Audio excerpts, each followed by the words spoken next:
Hello everyone. So आजचा जो आपला टॉपिक आहे तो आहे इव्होल्यूशन. ओके, सो याच्या अगोदर आपण ट्रान्सलेशन काय आहे, ट्रान्सलोकेशन काय आहे, ट्रान्सक्रिप्शन काय आहे याच्याबद्दल बोललेलो आहोत. सो आजचा जो आपला टॉपिक आहे तो इव्होल्यूशन आहे. इव्होल्यूशन म्हणजे काय असतं, ओके, थेरीज काय आहेत इव्होल्यूशनच्या ते आज आपण बघणार आहोत. ठीक आहे.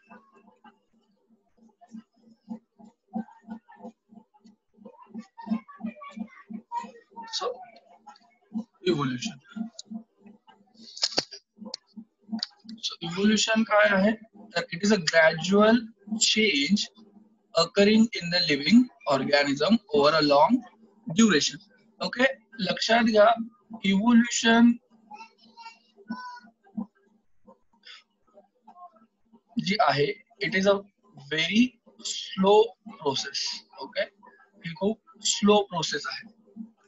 म्हणजे इव्होल्यूशन मध्ये काय होतं की नवीन स्पीसीज फॉर्म होते.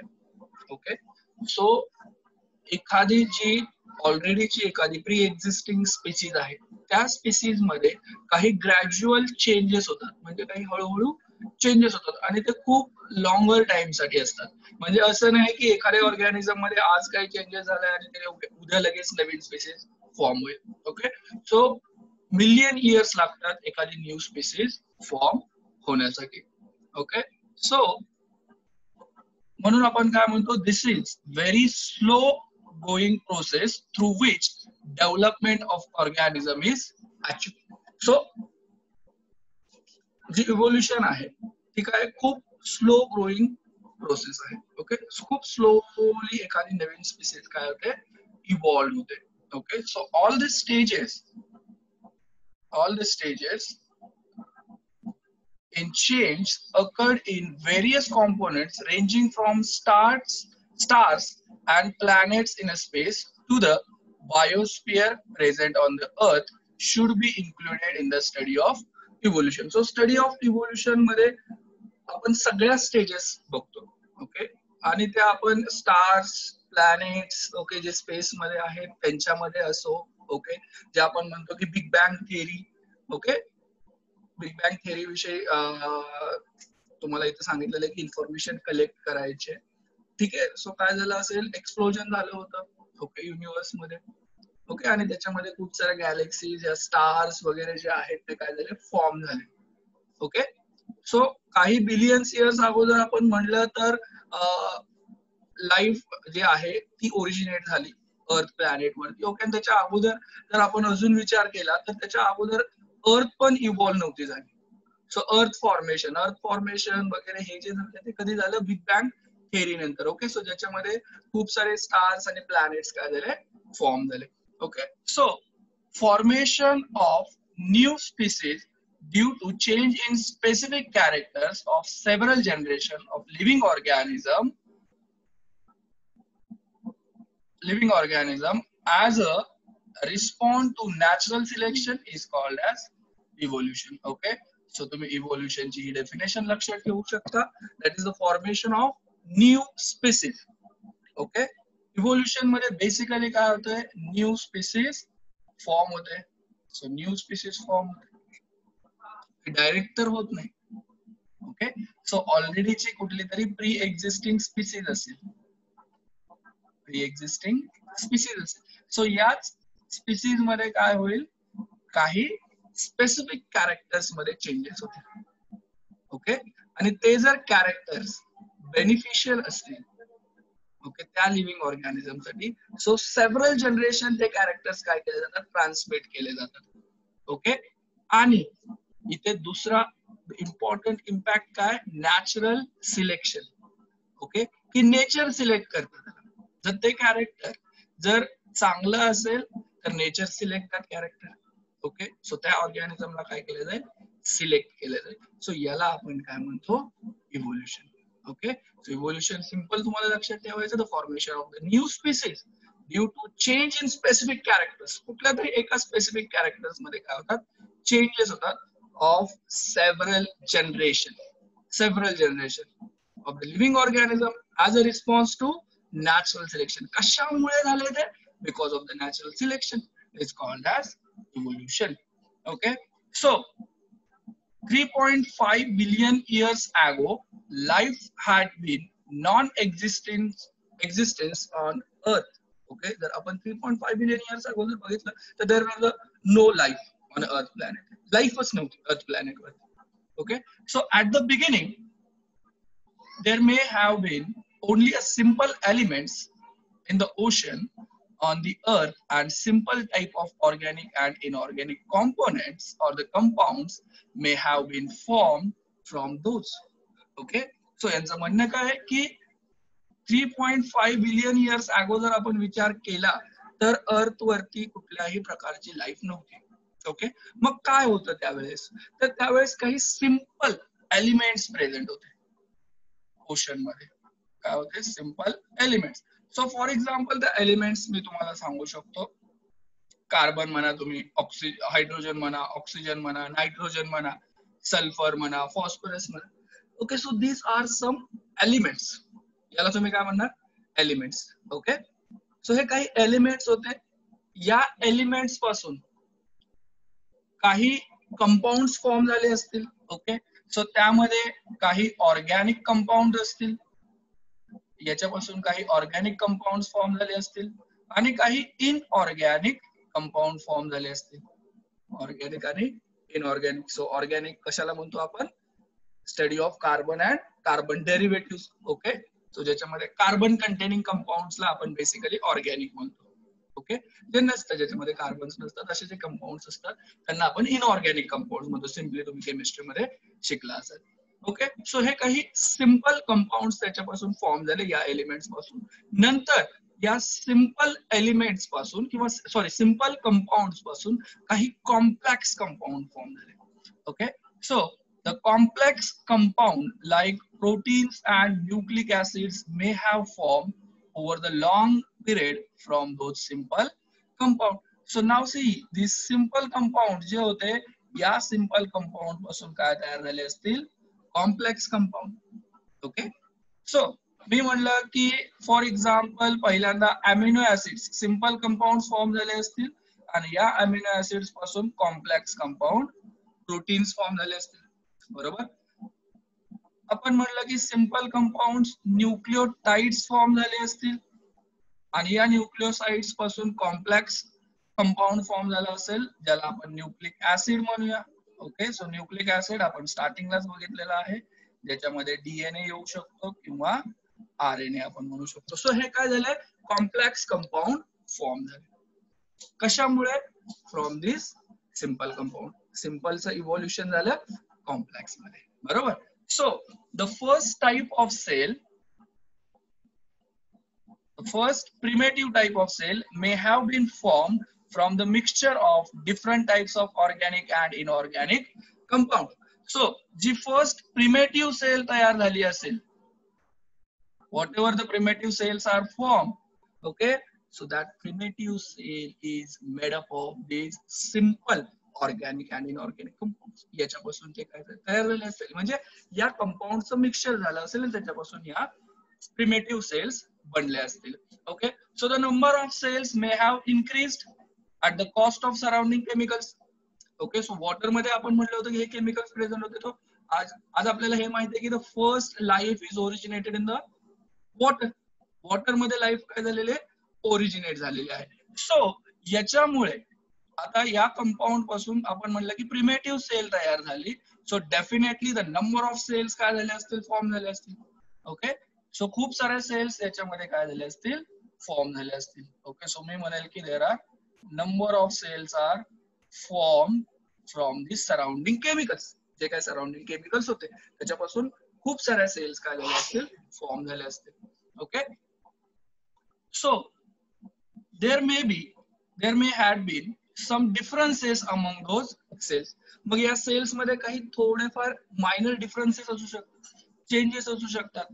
And according to the principle of natural selection, some may have shown good growth and some may have perished, which could not adjust the surrounding. Okay, so ह्या सगळ्या सेल्स आपण म्हणलं की ह्या नंबर ऑफ सेल्स काय झाले असतील? या एन्व्हायरमेंट मध्ये फॉर्म झाले असतील. याच्यावरती एक प्रिन्सिपल अप्लाय झालं. That is called as natural selection. हे कुठलं होतं? Natural selection. ओके, सिम्पली लक्षात ठेवा नॅचरल सिलेक्शन म्हणजे काय. नॅचरल सिलेक्शन म्हणजे काय की त्या कंडिशनला ओके जो इंडिव्हिज्युअल आता जी सेल इथे फिट असेल ती सेल काय करेल? सर्व्हाइव्ह करेल, म्हणजे त्यांची चांगली ग्रोथ होईल. आणि ज्या अनफिट असतील ओके ज्या अनफिट असतील त्या पर्टिक्युलर इन्व्हायरमेंटला त्या नॅचरल कंडिशनला त्या काय होतील? पेरिश्ड होतील. ओके, म्हणजे त्यांची ग्रोथ होणार नाही, त्या एक्सटिंक्ट होतील आपण सिम्पली म्हणू शकतो. ओके, किंवा त्या डिस्ट्रॉय होतील. सो ज्या कंडिशन मध्ये त्या कंडिशन मध्ये पर्टिक्युलर कंडिशन मध्ये ज्या सेलने सर्व्हाइव्ह केलं त्यांची चांगल्या प्रकारे काय झाली? ग्रोथ झाली. ओके, सो त्याला आपण काय म्हणतो? Natural selection. ओके, एक सिंपल एक्झाम्पल आपण जर सांगायचं झालं नॅचरल सिलेक्शन. ओके, सो तुम्ही खूप सारा अभ्यास करून गेलात ओके परीक्षेला, बट काय झालं की तुमच्या मनासारखा पेपर आला नाही. ओके, बट तुमचा मित्र जो होता त्याने खूप कमी अभ्यास केला, पण त्यांना जे केला त्याच्या मनासारखा काय झाला तो त्याचा तसा पेपर पडला. मग त्याच्यासाठी ती कंडिशन काय होती? चांगली होती, म्हणजे तो त्याच्यामध्ये सिलेक्ट झाला, तुम्ही नाही झाले. सो तुम्ही नेक्स्ट टाइम ज्यावेळेस ट्राय केला त्यावेळेस तुमच्या त्या टायमिंगला सेकंड टायमिंगला तुमच्यासाठी ते एन्व्हायरमेंट चांगलं होतं त्याच्यासाठी नाही. ओके, सो नॅचरल सिलेक्शन म्हणजे त्या कंडिशनला जो फिट असेल त्याचं सिलेक्शन होईल. ओके, त्याला आपण म्हणतो नॅचरल सिलेक्शन. ओके, सो इथे थोडीशी हिस्ट्री आहे बघा. ओके, सो सी की many philosophers and religious scholars have written their views about the formation of the life. खूप सारे फिलॉसॉफर्स वगैरे जे अगोदरचे होते लोक, रिलिजियस स्कॉलर्स आपण ज्याला म्हणायचो, ठीक आहे. सो त्यांनी आपले आपले व्ह्यू मांडले होते की लाईफ ओरिजिनेट कशी झाली किंवा लाईफ फॉर्म कशी झाली. Okay, so there seems to be through the discussion over the formation of the universe in various cultures like the Indian, Chinese, Roman, Greek, etc. Okay, so the various cultures have noted the different type of information about the planets. Okay, वेगवेगळ्या cultures मध्ये वेगवेगळ्या प्रकारे त्यांनी आपले points मांडलेले आहेत, views मांडलेले आहेत, प्लॅनेट्स कसे फॉर्म झाले, ओके लाईफ कशी ओरिजिन झाली या सगळ्या बाबतीत. So stars, the panchamahabhuta, so living organism etcetera, हे सगळ्याबद्दल त्यांचे वेगवेगळे आपले काय होते? व्ह्यूज होते. So in the form of त्यांनी कशाच्या फॉर्म मध्ये त्या फिलॉसॉफरने तर in the form of poetry, stories and religious or the sacred books याच्या थ्रू त्यांनी आपले आपले पॉइंट्स मांडलेले आहेत. ठीक आहे, सो ही थोडीशी हिस्ट्री की जे फिलॉसॉफर होते ते त्यांना जसं वाटलं त्यांचा जसा जो व्ह्यू होता तसं त्यांनी त्यांच्या बुक्स मध्ये किंवा पोएट्री मधून किंवा स्टोरीज मधून त्यांनी जगासमोर मांडलं. ठीक आहे, सो आता जर आपण बघितलं at present crore of species of plants and animals with a huge diversity regarding the shape and complexity are present on the earth. जर आता जर आपण बघितलं तर करोड ऑफ स्पीसीज प्रेझेंट आहेत, प्लांट्सच्या म्हणा, ऍनिमल्सच्या म्हणा. ओके, सो एवढ्या डायव्हर्स म्हणजे आपण मायक्रो ऑर्गॅनिझम पासून जर बघितलं, फ्रॉम द मायक्रो ऑर्गॅनिझम पासून ते जायंट व्हेल किंवा एलिफंट पर्यंत काय आहेत, नंबर ऑफ स्पीसीज प्रेझेंट आहेत या प्लॅनेटवर. प्लांट्सच्या पण तेवढ्याच, ऍनिमल्सच्या पण तेवढ्याच. ओके, आणि अजून डिस्कवर करायचे राहिलेले आहेत. ओके, सो आत्ताचे जे आहे काउंट त्याच्यापेक्षा अजून खूप काउंट स्पीसीजचा असू शकतो. सो द ऍनिमल डायव्हर्सिटी जर आपण बघितलं, it is range from the unicellular amoeba and paramecium to the man and giant whale. Okay, जर आपण ऍनिमल्सच बघितलं तर ऍनिमल्सची जी डायव्हर्सिटी आहे ती डायव्हर्सिटी आपण युनिसेल्युलर एका सिंगल सेलच्या ऑर्गॅनिझम पासून ते जायंट कॉम्प्लेक्स ऑर्गॅनिझम जसं की आपण we are the highly evolved आपण ज्याला म्हणतो, we are highly evolved. Okay, त्याच्यानंतर जायंट व्हेल जो आहे it is also belongs to the class mammalia. Okay, so हे जे आहेत ठीक आहे एवढी डायव्हर्सिटी आपल्याला बघायला भेटते. म्हणजे एका पिकला आपण युनिसेल्युलर ऑर्गॅनिझम अमिबा आणि पॅरामेशियमला घेतलं आणि एका व्ह्यूला आपण वेल घेतलं एका पॉइंटला. ठीक आहे, सो याच्यामध्ये एवढे नंबर ऑफ डायव्हर्सिटी आपल्याला बघायला भेटते. सो प्लांट मध्ये पण सेम तसंच की the plant diversity consists of various species ranging from the unicellular chlorella to huge banyan tree. Okay, unicellular chlorella algae. Okay, chlorella is algae. Okay, so microscopic algae पासून ते huge banyan tree इथपर्यंत काय आहे तर diversity आपल्याला plants मध्ये पण बघायला भेटते. So the life exist on the earth everywhere from equator to both the poles. Okay, so आपण जर जिओग्राफी तुम्हाला माहितच असेल. ओके, सो इक्वेटर पासून जर आपण बघितलं तर डायव्हर्सिटी ह्या दोन्ही पोल्स कडे आपल्याला बघायला भेटते. Okay, so organism present at all the places like air, water, land, rock, etc. सगळीकडे आपल्याला ऑर्गॅनिझम बघायला भेटतात, प्लांट्स असो ऍनिमल्स असो. ओके, सो एअर मध्ये असो ज्याला एरियल म्हणा तुम्ही, वॉटर मध्ये, ओके, त्याच्यामध्ये ऍक्वेटिक म्हणू, लँड वरती टेरेस्ट्रियल. ओके, सगळीकडे आपल्याला ऑर्गॅनिझम्स बघायला भेटतात, लिव्हिंग ऑर्गॅनिझम्स. मग त्याच्यामध्ये प्लांट्स आले, मायक्रो ऑर्गॅनिझम आले, ॲनिमल्स आले. So the humans have shown curiosity about origin of life and reasons for such a great diversity in life present on the earth since the ancient period. Okay, so human जे आहेत, आपण जे आहोत, आपण खूप curious आहोत की काय बाबा लाईफ ओरिजिन कशी झाली. ओके, एवढी डायव्हर्सिटी कशामुळे फॉर्म झाली, ठीक आहे, आणि हे आपण शोधत राहतो. ओके, म्हणजे हे आता आपण बोलतोय ते खूप एन्सियंट म्हणजे खूप प्राचीन दिवसांपासून चालू आहे, की लोकांमध्ये अशी क्युरियोसिटी आहे की आपण कसे ओरिजिन झालो, ओके, कसे फॉर्म झालो. ओके, सो या सगळ्या गोष्टी. सो द डिफरंट थिअरीज, मग जसं जसं लोकांनी स्टडी केला इव्होल्युशन मध्ये, तसं तसं लोकांनी आपल्या आपल्या थिअरीज दिल्या origin and इव्होल्युशनच्या.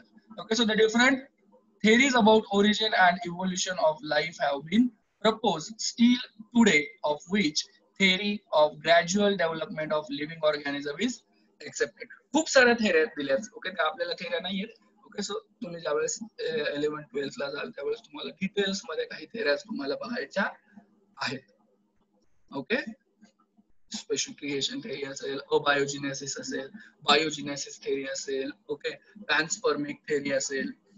So there are different types of theories proposed by the different persons, philosophers, scientists. Okay, त्यातली gradual development of living organism. Okay, ही जी थिअरी आहे ती सगळ्यात एक्सेप्टेड आहे. ओके, म्हणजे काही जी स्वीकारली गेली की हा ऑर्गॅनिझमची जी डेव्हलपमेंट असते ती खूप ग्रॅज्युअल असते, हळूहळू असते, स्टेप बाय स्टेप असते. Okay, so theory of evolution जर आपण बघायचं झालं, so according to this theory, जे आपण gradual development theory बघतो, the first living material that is protoplasm has been formed in the ocean. आपण पहिल्यांदाच म्हणलंय की लाईफ जी आहे ती कुठे ओरिजिन झाली तर वॉटर मध्ये. सो वॉटर मध्ये पण ओशन म्हणजे सॉल्ट वॉटर मध्ये. So in due course of time unicellular organism was formed. Okay, so starting ला ज्यावेळेस इव्होल्युशन होत असेल त्यावेळेस युनिसेल्युलर ऑर्गॅनिझम्स फॉर्म झाले असतील, बरोबर. So gradually changes occurs in the unicellular organism from which a larger and more complex organisms were formed. So unicellular organism पासूनच काय झाले असतील, मल्टीसेल्युलर किंवा ज्याला आपण कॉम्प्लेक्स ऑर्गॅनिझम म्हणू शकतो ते काय झाले असतील, फॉर्म झाले असतील. ओके, आणि ग्रॅज्युअली, लगेच नाही. Okay, so all those changes were slow and gradual. हे जे सगळे चेंजेस होते ते कसे होते, स्लो आणि gradual. So duration of all these changes it at most 300 crore years. So changes and development in living organism have been all around and multidimensional, and this leads to the evolution of different types of organism. Okay, so organism मध्ये, living organism मध्ये जे changes होतात ते कसे असतात, multi dimensional. जर बघा एकाच डायमेन्शनलचे असते, ओके, तर एकाच टाइपच्या स्पीसीज काय झाले असतात, इव्हॉल्व्ह होत गेले असतात. सो या मल्टी डायमेन्शनल चेंजेस असतात, डेव्हलपमेंट असते, त्याच्यामुळे आपल्याला different types of species, different types of organisms आता आपल्याला काय बघायला भेटतात. Okay, so hence this overall process called as evolution, which is organizational progressive development of plants and animals from the ancestors having different structural and functional organization is called as evolution. Okay, so basically evolution काय एक organisational आणि progressive development आहे. Okay, it is a progressive development. आता progressive development का म्हणायचं आपण याला, कारण की बघा युनिसेल्युलर पासून ऑर्गॅनिझम कसा बनला, मल्टीसेल्युलर, म्हणजेच सिंपल पासून कॉम्प्लेक्स. सो काय झालं, प्रोग्रेसिव्ह झाली. So it is called as a progressive development. Okay, so जे काही अँसेस्टर होते त्या अँसेस्टर पासून न्यू इंडिव्हिज्युअल फॉर्म झाले असतील, याला आपण अँसेस्टर म्हणूया, आणि हे जे न्यू 2 स्पीसीज फॉर्म झाले असतील. सो यांच्या स्ट्रक्चर आणि फंक्शन्स मध्ये काय असेल, थोडासा डिफरन्स असेल, म्हणजे त्यांच्यामध्ये काही डेव्हलपमेंट झाल्या असतील. या ओव्हरऑल प्रोसेसला आपण काय म्हणतो, इव्होल्युशन. या ओव्हरऑल प्रोसेसला आपण काय म्हणतो, इव्होल्युशन. सो हा छोटासा आपण आज पार्ट बघितला इव्होल्युशनचा. ओके, याच्यानंतर आपण बघणार आहोत की आपण हे इव्होल्युशन म्हणतोय, ओके, तर त्या इव्होल्युशनला प्रूफ करण्यासाठी काही एव्हिडन्सेस आपण बघणार आहे. ओके, सो नेक्स्ट लेक्चर मध्ये, नेक्स्ट पार्ट मध्ये आपण एव्हिडन्सेस ऑफ इव्होल्युशनचा स्टडी करूया. ओके, सो या लेक्चर साठी इतकंच. Thank you very much.